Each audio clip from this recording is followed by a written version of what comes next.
ಶಿವ ಸಾಂಬ ಜೈ ನಮ ಪಾರ್ವತಿ ಪತಿ ಶಿವ ಹರ ಹರ ಮಹಾದೇವ ಮಲ್ಲಮ್ಮ ತಾಯಿ ಮತಾಕಿ ಪುರಾಣ ಪ್ರಾರಂಭೆ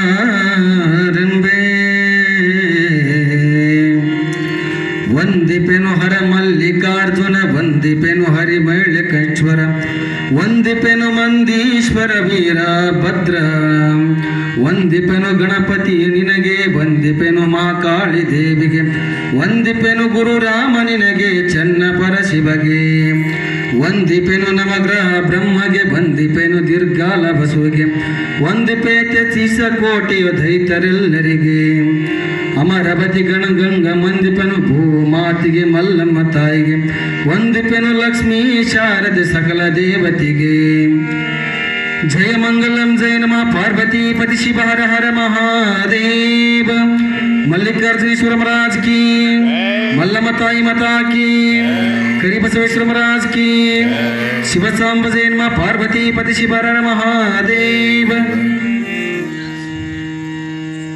ರಾಷ್ಟ್ರ ಕವಿಗಳಾಗಿರ್ತಕ್ಕಂಥ ಜ್ಞಾನಪೀಠ ಪ್ರಶಸ್ತಿಯನ್ನು ತಮ್ಮ ಮುಡಿಲಿಗೆ ಏರಿಸಿಕೊಂಡಿರ್ತಕ್ಕಂಥ ಮಹನೀಯರಾಗಿರ್ತಕ್ಕಂಥ ನಮಗೆಲ್ಲ ನಾಡಗೀತೆಯನ್ನು ಕೊಟ್ಟಿರ್ತಕ್ಕಂಥ ಮಹನೀಯರು ಕುವೆಂಪು ಅವರು, ಹುಬ್ಬಳ್ಳಿಯ ವೆಂಕಟಪ್ಪನ ಮಗ ಪುಟ್ಟಪ್ಪನವರು ಒಂದು ಭಾವಗೀತೆಯನ್ನು ಬರೀತಾರೆ.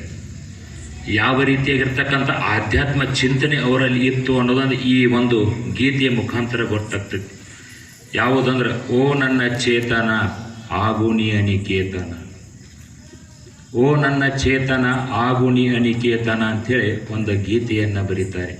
ಎಷ್ಟು ಸುಮಧುರವಾಗಿರ್ತಕ್ಕಂಥ, ಎಷ್ಟು ಭಾವ ಪೂರಿತವಾಗಿರ್ತಕ್ಕಂಥ ಗೀತೆ.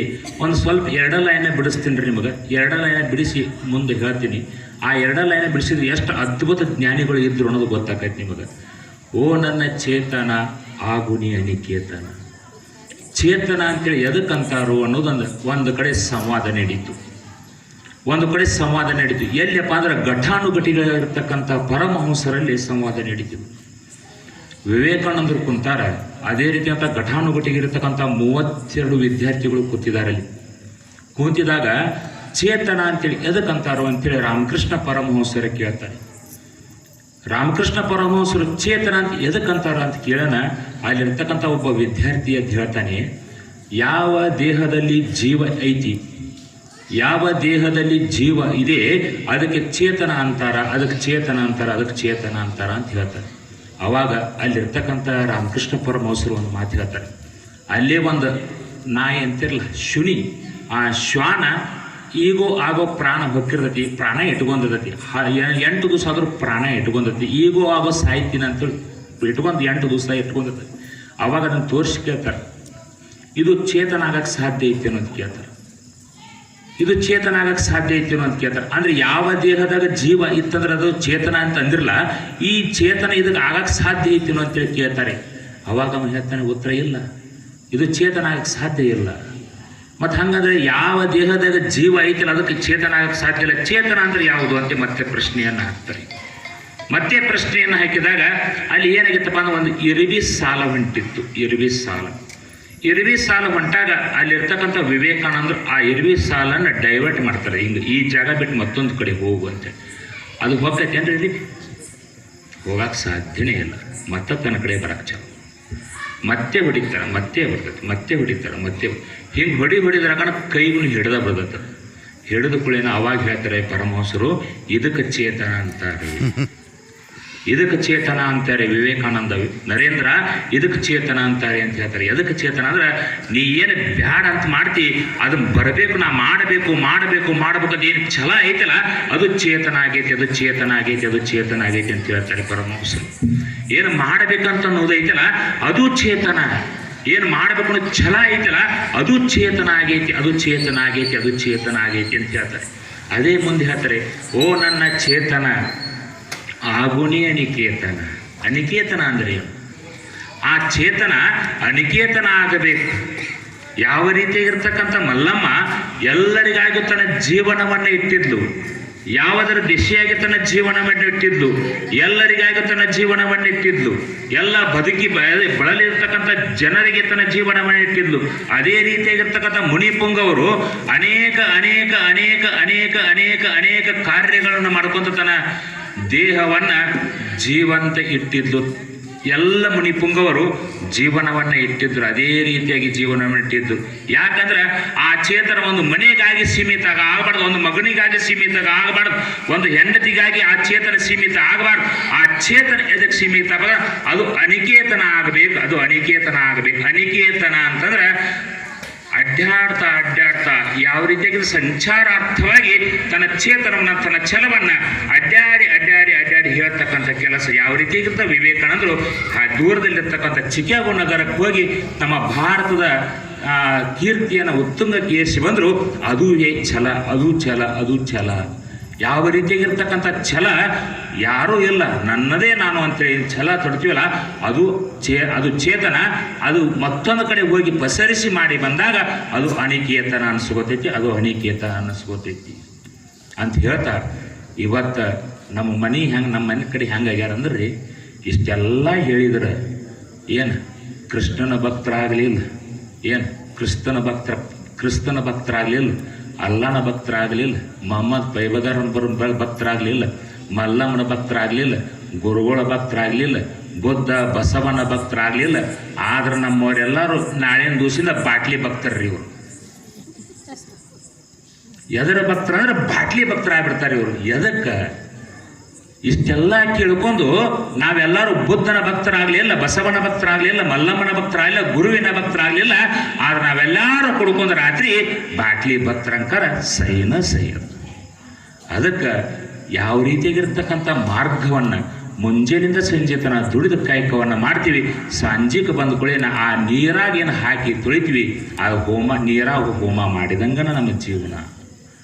ಯಾವ ರೀತಿಯಾಗಿರ್ತಕ್ಕಂಥ ನಮ್ಮ ಒಬ್ಬ ಕವಿಗಳು ಹೇಳ್ತಾರೆ, ಅವರು ಇವರು ಅಷ್ಟೇ ಅಲ್ಲ, ಆ ದೇವಸ್ಥಾನದಾಗಿರ್ತಕ್ಕಂಥ ಗುಡಿ ಜಾಗಟೆಗಳು ಧನಂ ಧನಂ ಅಂತಾವೆ, ನಗಾರೆಗಳು ಧನಂ ಧನಂ ಅಂತಾವೆ, ನಿರ್ಜೀವವಾಗಿರ್ತಕ್ಕಂಥ ವಸ್ತುಗಳು ಧನಂ ಧನಂ ಅಂತಾವೆ.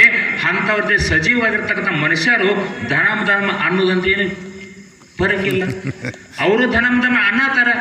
ಮಠದಲ್ಲಿರ್ತಕ್ಕಂಥ ಗುಡಿಗಳಿಗಿರ್ತ ಜಾಗಟೆಗಳು ನಗಾರೆಗಳು ಧನಂ ಧನಂ ಅಂತಾವ. ಹಂಗ ಮನುಷ್ಯರು ಧನಂ ಧನಂ ಅನ್ನೋದ್ರ ಆಶ್ಚರ್ಯ ಏನಿಲ್ಲ. ಆದರೆ ಆ ಧನಂ ಜೊತೆ ಒಂದು ಸ್ವಲ್ಪ ಜನಮ್ ಅನ್ನೋದು ಇತ್ತಪ್ಪ ಅಂದ್ರೆ ಭಾಳು ಬಂಗಾರ ಆಗ್ತೈತಿ, ಭಾಳು ಬಂಗಾರ ಆಗ್ತೈತಿ, ಭಾಳು ಬಂಗಾರ ಆಗ್ತೈತಿ. ಯಾವ ರೀತಿಯಾಗಿರ್ತಕ್ಕಂಥ ಒಂದು ಸಣ್ಣ ಘಟನೆ ಹೇಳ್ತೀನಿ ನಿಮ್ಮ ಮುಂದೆ. ಬ್ರಿಟನ್ನಿನ ಮಹಿಳೆ, ಖ್ಯಾತ ಭಾಷಣಕಾರ, ಮುಂಬೈದೊಳಗೆ ಬಂದು ಭಾಷಣವನ್ನು ಮಾಡ್ತಿದ್ಲು. ಆಗಿನ ಕಾಲಕ್ಕೆ ಭಾಷಣ ಮಾಡ್ತಿದ್ಲು. ಭಾಷಣ ಮಾಡೋ ಹೊತ್ನ್ಯಾಗ ಏನು ಹೇಳಿದ್ಲಂದ್ರೆ, ಆಕೆಗೆ 5 ಸ್ಟಾರ್ 7 ಸ್ಟಾರ್ ಹೋಟೆಲ್ದಾಗ ಆಕೆಗೆ ಆತಿಥ್ಯವನ್ನು ಕೊಟ್ಟಿದ್ರು ನಮ್ಮ ಭಾರತೀಯರು. ಕೊಟ್ಟಾಗ ಆ ಮಹಿಳೆ ಬಂದು ಏನು ಹೇಳಿದಪ್ಪ ಅಂದ್ರೆ, ಈ ಭಾರತದಾಗಿನ ಹಾಲು ಏನದವಲ್ಲ, ಈ ಭಾರತದಾಗಿನ ಹಾಲು ಅದಾವಲ್ಲ, ಈ ಹಾಲು ಬ್ರಿಟನ್ನಿನ ಗಟರ್ ನೀರಿಗಿಂತ ಕಡೆ ಅದಾವು ಅಂತೇಳಿ ಭಾಷಣ ಮಾಡ್ತಾಳೆ. ತುಂಬಿದ ಸಭೆಯಲ್ಲಿ ಭಾಷಣ ಮಾಡ್ತಾಳೆ. ಅಲ್ಲಿ ಒಬ್ಬ ನಿಂತಿದ್ದ ಪುಣ್ಯಾತ್ಮ, ಆಗಿನ ಕಾಲಕ್ಕೆ 40,000 ರೂಪಾಯಿ ಸಂಬಳ ತಗೋತಿದ್ದ, ತಗೊಂತ ಟೀ ಕುಡಿತಿದ್ದ. ಆ ಮಹಿಳೆಯ ಭಾಷಣ ಕೇಳಿ ಅವತ್ತ ಆ ಟೀ ಕಪ್ ಕೆಳಗಿಡ್ತಾನೆ. ಕೆಳಗಿಟ್ಟ ತನ್ನ ಆ ಇಂಜಿನಿಯರ್ ನೌಕರಿ ರಿಸೈನ್ ಮಾಡ್ತಾನೆ. ದೂರದಲ್ಲಿರ್ತಕ್ಕಂಥ ಗುಜರಾತಿಗೆ ಹೋಗ್ತಾನೆ. ಕೈರಾ ಅಂತ ದೇವಸ್ಥಾನ, ಅಲ್ಲಿ ಹೋಗಿ ಡೈರಿಯನ್ನು ಉತ್ಪಾದನೆ ಮಾಡ್ತಾನೆ. ಇಲ್ಲಿ ಡೈರಿಯನ್ನು ಪುನರುಜ್ಜೀವನ ಮಾಡ್ತಾನೆ. ಯಾಕಂತಂದ್ರೆ ಈ ನನ್ನ ದೇಶಕ್ಕೆ ಈ ನಮೂನಿ ಅವಮಾನ ಮಾಡ್ಯಾಳ ಅಂತಂದ್ರೆ ಇದನ್ನ ಮಾಡೇ ತೋರಿಸ್ಬೇಕು ಅಂತೇಳಿ ವಿಚಾರ ಇಟ್ಕೊಂಡಿರ್ತಾನೆ ಪುಣ್ಯಾತ್ಮ. ಆ ಕೈರಾ ಡೈರಿಗೆ ಹೋಗಿ, ಆ ಕೈರಾ ಪ್ರದೇಶಕ್ಕೆ ಹೋಗಿ ಆ ತನ್ನ ಡೈರಿಯನ್ನು, ಹಾಲಿನ ಉತ್ಪನ್ನಗಳನ್ನ ಯಥೇಚ್ಛವಾಗಿ ಸಾಂಗವಾಗಿ, ಯಾವೇ ಭಾರತ ದೇಶ ತುಂಬ ಆಗಿನ ಕಾಲಕ್ಕೆ ಬರೀ ಹಾಲುಗಳು ಮಾರಾಟ ಹಾಕಿದ್ದು. ಆ ಪುಣ್ಯಾತ್ಮ ತೆಗೆದಿದ್ದ ಹಾಲಿನ ಪೌಡ್ರ್, ಮೊದಲೇ ತೆಗೆದಿದ್ದ ಹಾಲಿನ ಪೌಡ್ರ್ ಪುಣ್ಯಾತ್ಮ ತೆಗೆದ ನಂತರ ಮತ್ತೆ ಏನು ಮಾಡಬೇಕು, ಹಾಲಿನ ಉತ್ಪನ್ನ ಹೆಚ್ಚಾಯ್ತು, ಮತ್ತೆ ಏನು ಮಾಡ್ಬೇಕಂದ್ರೆ ಐಸ್ ಕ್ರೀಮ್ಗಳನ್ನು ಮಾಡ್ತಾನೆ. ಅನೇಕ ಇರ್ತಕ್ಕಂಥ ವೆರೈಟಿಗಳನ್ನು, ಹಾಲಿನಲ್ಲಿ ಏನು ಉತ್ಪನ್ನಗಳು ಬರ್ತಾವ ಎಲ್ಲವೂ ಯಥೇಚ್ಛವಾಗಿ ಮಾಡೋಣ. ಎಲ್ಲರೂ ಬಂದು ಭಾರತಕ್ಕೆ ಬಂದು ಎಲ್ಲಿ ಹಾಲು ಇವು ಅಂತ ಕೇಳ್ತಾರೆ. ಎಲ್ಲಿ ಹಾಲು ಇವು ಅಂತೇಳಿ ನಮ್ಮ ಭಾರತದಾಗಿರ್ತಕ್ಕಂಥ ಗುಜರಾತ್ದಾಗಿರ್ತಕ್ಕಂಥ ಕೈರಾದ ಪ್ರದೇಶದ ಡೈರಿ ಒಳಗೆ ಅಂತದ ಹಂಗಾರೆ ನಮ್ಮ ದೇಶಕ್ಕೆ ಇವನ್ನ ರಫ್ತು ಮಾಡಿಲ್ಲ ಅಂತ ಕೇಳ್ತಾರೆ. ನಮ್ಮ ದೇಶಕ್ಕೆ ಆಮದು ಮಾಡ್ಕೊರ್ಲ ಅಂತ ಕೇಳೋಣ. ಅಲ್ಲಿರ್ತಕ್ಕಂಥ ಪುಣ್ಯಾತ್ಮ ಅಂತಂದ್ರೆ ನಾ ಮೊದಲೇಗೆ ಮಾಡಬೇಕಾಗಿತ್ತಪ್ಪ ಬ್ರಿಟನ್ಗೆ ಮಾಡ್ತೀನಿ ಹೇಳ್ತಾನೆ, ಮೊದಲಿಗೆ ಬ್ಯಾರಿಗೂ ಮಾಡಂಗಿಲ್ಲ ಅಂತ ಹೇಳ್ತಾನೆ ಪುಣ್ಯಾತ್ಮ. ಎಲ್ಲಾ ದೇಶದವ್ರು ಹೇಳ್ತಾರೆ ನಾ ಬ್ರಿಟನ್ದವ್ರು ಕೇಳಿದ್ರೆ ನಾ ಮೊದಲೇ ಕೊಡ್ತೀನಿ, ನನಗೆ ಹೆಂಗ್ ಕರಿಬೇಕಪ್ಪ ಅಂದ್ರೆ ರೆಡ್ ಕಾರ್ಪೆಟ್ ಹಾಕಿ ಕರಿಬೇಕು ಅಂದಾಗ ನಾ ಕೊಡ್ತೀನಿ ಅಂತ ಕೊಡಂಗಿಲ್ಲ ಅಂತ ಹೇಳಿ ಎಲ್ಲದು ಜಗತ್ತಿನವ್ರು ಬ್ರಿಟನ್ನ್ಯಾಗ ಒತ್ತುವರಿ ಹೇರಿ ತಗೊಂಡು ಅಲ್ಲೇನು ಬ್ರಿಟನ್ಗೆ ಸಪ್ಲೈ ಮಾಡಕ್ ಚಾಲು ಮಾಡ್ತಾನೆ. ಅದ ಮಹಿಳೆ ಆ ಒಂದು ಐಸ್ ಕ್ರೀಮ್ ತಗೊಂಡು ತಿನ್ನಬೇಕು ಅನ್ನೋದ್ರಾಗ ಭಾರಿ ಟೇಸ್ಟ್ ಇರತ್ತೆ. ಎಲ್ಲಿದಂತೇಳಿ ನೋಡಿದ್ರೆ the made in India Amul products ಅಂತ ಬದಿರ್ತೈತೆ. This is the made in India Amul products ಅಂತ ಬರೆದೈತಿ. ಮಾಡಿದವ್ರು ಯಾರಪ್ಪ ಅಂದ್ರೆ ವರ್ಗೀಸ್ ಕುರಿಯನ್ ಪುಣ್ಯಾತ್ಮ. ಆಗಿನ ಕಾಲಕ್ಕೆ 40,000 ರೂಪಾಯಿ ನೋಡಿಲ್ಲ, ನನ್ನ ಮನೆ ತುಂಬ್ಕೋಬೇಕಂತ ವಿಚಾರ ಮಾಡಿಲ್ಲ. ಆ ಪುಣ್ಯಾತ್ಮ ದೇಶ ತುಂಬಬೇಕಂತೇಳಿ ವಿಚಾರ ಮಾಡಿ ದೇಶ ಕಟ್ಟಿದ ಮಹಾತ್ಮ. ಎದಕ್ಕೆ ಹಾಲಿನ ಉತ್ಪನ್ನ ನನ್ನ ಭಾರತ ದೇಶಕ್ಕೆ ತಾಯಿ ಹಾಲು ಎಷ್ಟು ಶ್ರೇಷ್ಠವಾಗಿ ಗೋಮಾತೆ ಹಾಲು ಕೊಡ್ತಾವೋ ಅಂತ ಗೋಮಾತೆ ಹಾಲಿಗೆ ಬ್ರಿಟನ್ ಚರಂಡಿ ನೀರಿಗಿಂತ ಕಡೆ ಅದಾವ ಅಂತಂದ್ರೆ ಇದನ್ನೇನಾದ್ರೂ ಮಾಡಿ ನಾ ಸಾಧಿಸಿಯೇ ತೋರಿಸ್ಬೇಕು, ಆ ಪ್ರದೇಶಕ್ಕೆ ನಾ ಇದನ್ನು ರಫ್ತು ಮಾಡೇಬೇಕು ಅಂತೇಳಿ ವಿಚಾರ ಇಟ್ಕೊಂಡಿರ್ತಕ್ಕಂಥ ವರ್ಗೀಸ್ ಕುರಿಯನ್ನ ಧೀರವಾಗಿರ್ತಕ್ಕಂಥ ಹೆಜ್ಜೆ ನೀಡ್ತಾನೆ ಪುಣ್ಯ. ಇದಕ್ಕೆ ಅಂತಾರೆ ಛಲ, ಇದಕ್ಕೆ ಅಂತಾರೆ ಓ ನನ್ನ ಚೇತನ ಆಗುಣಿ ಅನಿಕೇತನ ಅಂತ ಹೇಳ್ತಾ ಇವತ್ತಿನ ನನ್ನ ಪುರಾಣ ವಾಕ್ಚೇರಿಯನ್ನ ಇವತ್ತಿಂದ